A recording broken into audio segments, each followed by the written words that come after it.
আসসালামু আলাইকুম ওরহমতুল্লাহ। অনেকেই হয়তো জানতে যাচ্ছেন চিড়িয়াখানার সাপ্তাহিক কবে বন্ধ থাকে এবং খোলা থাকে। সাপ্তাহিক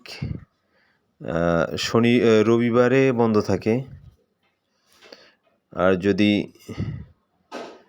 রবিবারে যদি সরকারি কোনো ছুটি হয় সেক্ষেত্রে রবিবার খোলা থাকে।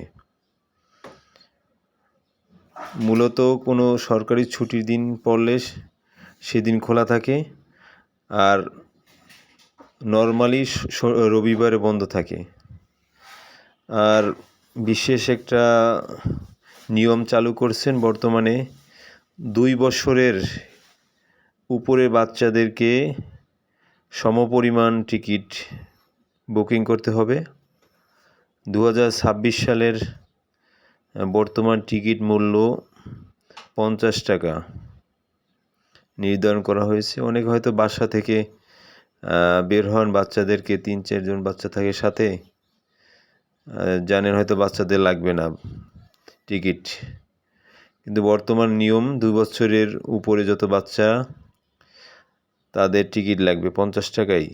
বড়দেরও 50 আর বাচ্চাদেরও 50 টাকা। তাই সবাইকে এই মেসেজটা পৌঁছে দেওয়ার জন্য বিনীত অনুরোধ করছি। আসসালামু আলাইকুম ওরহমতুল্লাহ।